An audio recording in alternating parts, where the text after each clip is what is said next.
Hey everyone, if you're new here, welcome. My name is Keisha and today I'm going to be talking about all the books that I hope to read in the month of September.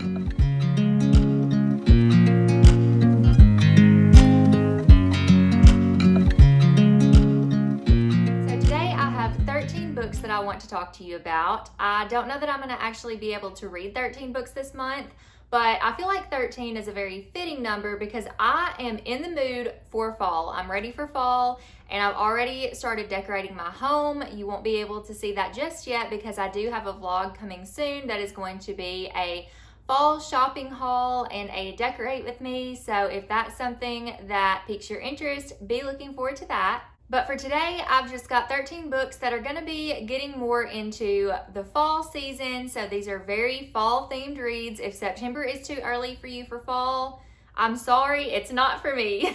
So I have 4 books that are gonna be books that I'm focusing on for a readathon. I have 4 new spooky middle grade releases that I'm really excited to get to. And then I have 5 books that are other, so they're just like books that give me fall feelings. And one of those 5 books is going to be a buddy read. I'm going to go ahead and quickly go through the 4 books that I'm going to be reading for a readathon, but I'm going to go through them pretty quickly because I have already recorded my TBR, and that is for the Upside Down readathon. It is Stranger Things themed. It is going to be from September 5th through the 11th, but I'm not going to spend too much time on these, like I said, because I'm going to go ahead and link my video down below so you can see in more detail, I guess, more about the TBR, or if you are interested in the readathon, you can go there and I linked all of the host information as well. So really quickly, the first book that I'm planning on reading for that readathon is The Saturday Night Ghost Club by Craig Davidson. This is a coming-of-age story about a group of misfit kids who spend an unforgettable summer investigating local ghost stories and urban legend. Then I'm going to be reading Goodnight Beautiful by Amy Malloy. This is a psychological thriller about this man and woman who are newlyweds. They've moved to this new town, and the husband is actually a therapist and does his therapy sessions in their home. The wife finds out that she can hear the sessions through the vents from upstairs, so she starts to listen in, and things are going okay until her husband disappears one day after a session. Then I'm going to be reading Empty Smiles by Catherine Arden. It's the 4th book in the series, and I'm kind of sad about it because I've really enjoyed this one so far. If you haven't read Small Spaces yet, I definitely encourage you to check it out if you love spooky middle grade books. It follows our main characters, Ollie, Coco, and Brian, who are the best of friends. They end up going on this school field trip, and when they go, there is this haunted farm that ends up coming to life for them because Ollie had read about this story in a book, and it turns out it might be a little bit more true than she expected. This involves a spooky farm, some creepy scarecrows, and a smiling man. And the last book that I plan to read for the readathon is A Cosmology of Monsters by Sean Hamill. This is a horror book, I believe, and it is about this family who have encounters with monsters, and the father ended up building this shrine to them called the Wandering Dark, and this is an immersive horror experience where their whole family works and operates this. And then the mother has caught glimpses of the monsters but chooses to not focus on them to keep the family together. Then there is an older sister named Eunice who cannot get them out of her mind. The eldest sister is very dramatic and vulnerable, and she won't admit to seeing these monsters, but Noah Turner, who is the main character of our story here, sees monsters, but unlike his family, Noah lets them in. So those are all the books that I'm going to be reading for the Upside Down readathon. Now let's move on to the rest of the books I'll be reading this month. First, I want to talk about my buddy read. So I'm going to be reading Long Live the Pumpkin Queen by Shay Earnshaw, and I'm going to be buddy reading this with my friend Elizabeth from Ponytails and Paperbacks.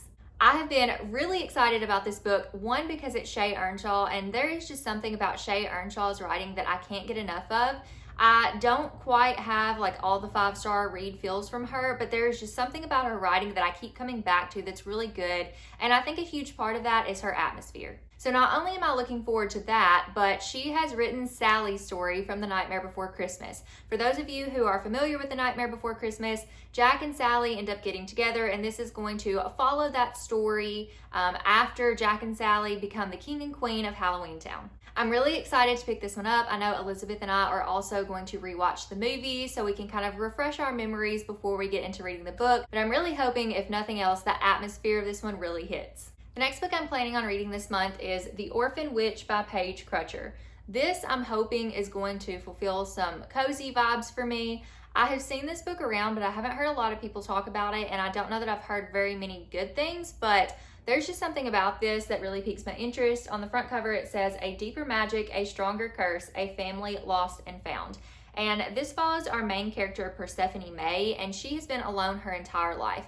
It seems like mayhem seems to follow her everywhere she goes. Weird things end up happening. She's been through the foster care system and dragged from one home to the next, never seeming to find the place where she belongs. It is time once again for her to move to a new town, and a friend reaches out to her and tells her to move to Wild Isle. When she arrives there, she seems to find answers, a family, a home, but she also finds a 100-year-old curse. The clock seems to be running out for Persephone, but love may be the one thing that is most likely to save her. So I think this is going to be a little bit of a love story, but also family dynamics, different things like that. I'm really not sure what I'm getting into with this one. It just sounds cozy. It also says it's for fans of Alice Hoffman, and I really like the movie Practical Magic, though I haven't read the book yet. I do want to, but I don't have it, and I don't know when I'll be able to get to it because there are so many books that I want to read this year. But I know that I love that storyline, and this also just kind of reminds me a little bit of The Good Witch from Hallmark. It's like a TV series, and I don't know that it's actually the same. It's really not the same, but something about this just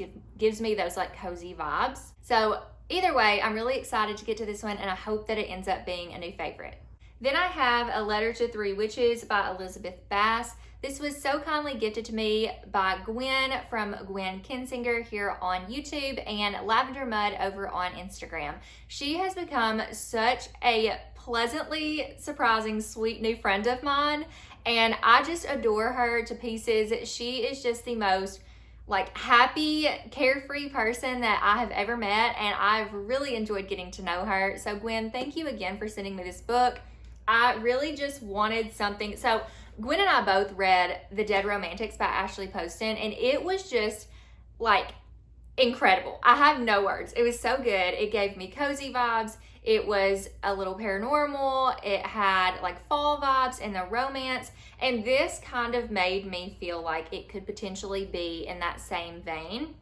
Now, will it be? I have no idea. I just pick books up because they sound good. I don't know. But what's really funny about this one is that Gwen got it for me, and the main character in this book's name is Gwen. I'm going to go ahead and read the back of this one for you just because I'm still kind of remembering what this is about myself, and just in case you haven't seen this one around, this will give you a little bit more insight. Nearly a century ago, Gwen Ingall's great-great-grandfather cast a spell with catastrophic side effects. As a result, the Grand Council of Witches forbade his descendants from practicing witchcraft. The council even planted anonymous snitches called Watchers in the community to report any errant spellcasting. Yet magic may still be alive and not so well in Zenobia. Gwen and her cousins Trudy and Milo receive a letter from Gwen's adopted sister Tanith, informing them that she's bewitched one of their partners and will run away with him at the end of the week. While Gwen frets about whether to trust her scientist boyfriend, currently out of town on a beetle studying trip, she's worried that local grad student Jeremy is secretly a watcher doing his own research. Cousin Trudy is so stressed that she accidentally enchants her cupcakes, creating havoc among her bakery customers and in her marriage. Perhaps it's time the family took back control and figured out how to harness their powers. How else can Gwen decide whether her growing feelings for Jeremy are real or the result of too many of Trudy's cupcakes?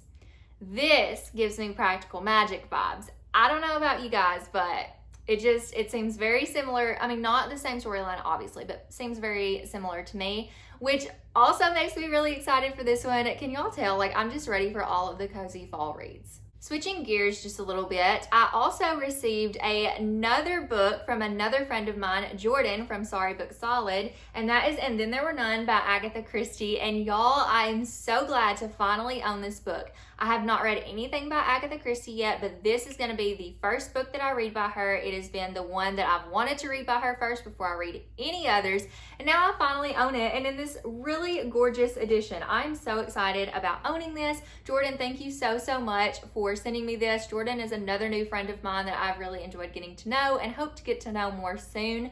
But anyways, going back to the book, this is a classic, obviously, murder mystery. Agatha Christie is the murder mystery queen. I feel like, I don't know if she actually birthed the genre, but it seems like she did. Everybody treats her like she did if she didn't. But I don't know anything about this book. I'm gonna go in blind because I feel like there are a lot of books out there that compare themselves to this one, and I don't want to, I don't know, I just don't want to know much going in because I already feel like I may not enjoy it as much because I've read so many books that say that's in the same vein of this one, so I feel like I could potentially be spoiled for things. So, I don't know. I am excited to read it though, and hopefully I will enjoy Agatha Christie as much as everyone else does. Then I have a horror book, and that is The Children on the Hill by Jennifer McMahon. As you all know, Jennifer McMahon is one of my favorite authors, and so it's kind of crazy that I haven't already gotten to this one. I've put it on multiple TBRs, but it just hasn't felt like the right time to read it yet. So hopefully September is the right time. This book follows two different timelines. You have one that is set in 1978 with a psychiatrist who is a grandmother to her two grandchildren that she takes care of often, and her grandchildren have this monster club, and one day the grandmother, who is a child psychiatrist, brings home a child named Ivy that she introduces to her grandchildren. We don't really know much about Ivy at first, but she ends up joining their monster club and some strange things start to happen, I believe. And then you have the present day timeline, which follows, I think it's in 2019, and it follows Lizzie Shelley, who hosts a podcast, and she is on her way to a monster sighting. And Lizzie, more than anybody, believes in monsters because her own sister is one. Like I mentioned, Jennifer McMahon is a favorite author of mine, and I really hope to love this one too. I've enjoyed every book that I've read by her, though I've definitely enjoyed some more than others. And I think maybe the reason that I haven't gotten to this one yet is because it intimidates me just a little bit, because it's been said to be like similar to, or it's inspired by Mary Shelley's Frankenstein. And so far, I have not read Frankenstein. And I did read a book that was like supposed to be inspired by Frankenstein, and like how Mary Shelley came to, like how all of that came together, or like what inspired her to write it, I think is how it was supposed to be. And I didn't love that one. Now, the only thing that even makes me think I might like Frankenstein is that old Alvin and the Chipmunks cartoon where there's like a Frankenstein. I think there's Frankenstein in one of those or something like that. I know there's another one with a werewolf, but I think there's one with Frankenstein. Or anything Scooby-Doo related, like all that stuff. So I don't even really know if I like Frankenstein, but this is supposed to be like inspired by that. So that is what has kind of put me off from it a little bit longer, but hopefully it's gonna be one that I enjoy. So I'm really hesitant to read it because I'm scared I'm not gonna like it, but I'm gonna trust Jennifer McMahon and trust that I'm gonna love this one as much as I have the rest. And lastly, I have 4 new spooky middle grade books that you know I'm so excited to share with you because spooky middle grade is kind of my thing. I love it so much. So the first book that I want to talk to you guys about is Grave Books by J.A. White. This is the sequel to Night Books, and I was actually supposed to read this back in August, but I just didn't get around to it. So I'm hoping that I'm able to this month. If you don't already know about Night Books, I'll just go ahead and tell you about that one because I don't want to spoil the sequel if you haven't read Night Books yet. But this follows our main character, Alex, and he has been captured by the witch, Natasha. This is kind of like a Hansel and Gretel situation where he gets lured into her lair and now is trapped there and he cannot seem to find his way out. There is also another girl trapped in Natasha's lair. Her name is Yasmin, and they kind of become friends with each other. But the real big thing here is that Alex has to write stories every night to read to Natasha to appease her and keep himself alive. This is where this kind of goes into the Arabian Nights inspiration, which I really enjoyed. I've never read Arabian Nights, but after reading Night Books, I purchased that book and still have yet to read it, but I'm definitely more intrigued by it because of Night Books. This was a really cool story, and I also really enjoyed the Netflix adaptation. It's not exactly the same. There are some differences, and there are some things that I feel like I would have rather had a different way, or I would have visualized differently. But overall, I really enjoyed it. It's super spooky and great for the fall. The next book I have is Disappearing House by Ali Melanenko. I read Ghost Girl by this author last year and absolutely loved it, so I knew I had to get my hands on her newest release. And this one follows our main character, Jack, and Jack is approaching her 5th year anniversary of her cancer diagnosis, and she is hoping to be declared NED, which stands for No Evidence of Disease. I knew I was going to forget that, but at this time, there is a house that appears at the end of the road that has not been there before, and it's kind of creepy. Some strange things are going on. Jack starts to get shaky. She falls off her bike, and she's wondering if these are cancer symptoms, if her cancer is returning, or if this is something a little bit stranger going on that might have to do with this house. So one day, these kids dare Jack and her friend Hazel to go into this new house, and obviously there's some creepy stuff going on, and Jax is wondering if it might have anything to do with it being the anniversary of her cancer. So this is going to be an exploration of grief and healing, and also be kind of spooky, which I love. That is one thing I love about spooky middle grade books, is how it ties in real life fears and helps kids to overcome those fears. So I'm very excited for this one. Then I have Daybreak on Raven Island by Flora Bradley. I'm really excited for this one as well. I read Midnight at the Barclay Hotel by this author last year and absolutely love that one. If you love Clue, I highly recommend picking that one up because it's very similar but even better, and it even has an aspect that I wasn't expecting that I'm not going to tell you, but it's so good. So now we have Daybreak on Raven Island, which I believe is inspired by Alcatraz Prison, because this is about these 3 7th graders who go on a field trip to Raven Island Prison, and they end up getting left behind on the island. There is no ferry left for them until morning, so they are stranded here all night, and now it's up to them to pair up with this motley ghost hunting crew and be chased by ravens and hunt down by this creepy keeper, and they are trying to figure out the secret of a killer and survive before daybreak. This just sounds really good, and I have had a friend that got an early copy of this book, and she absolutely loved it and said it was really scary, which really makes me even more excited to read it. So I'm definitely adding this one to like my top priority list for the month.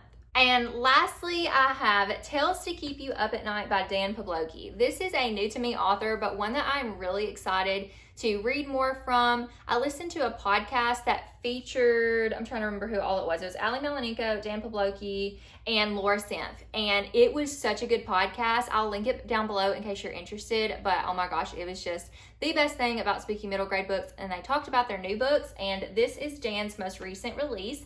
And it's essentially like, to me, it reminds me of Scary Stories to Tell in the Dark because it is a compilation of short, scary stories. But this is about a girl named Amelia who has found this book in her attic, and she finds out there are scary stories. She tries to return it to the local library, but they don't know anything about this book. So she ends up going through and reading these stories, and I think that they may end up coming to life. All right, friends, I have a really big reading month ahead of me. I don't know if I'll be able to get through all of these books, but I really hope that I am because I am so excited about each one of these. If you have read any of these books, make sure to drop me a comment down below and let me know what you thought.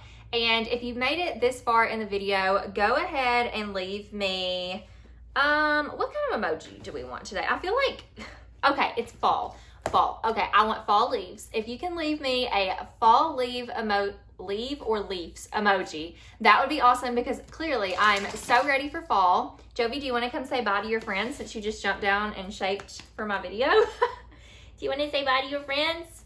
Say hi and bye. Say hi and bye. You are such a cutie. Oh my goodness. All right, friends. Well, thank you as always for watching. I love you all so much, and we will see you in our next video. Right, Jovi? Say bye, friends. Bye, everybody.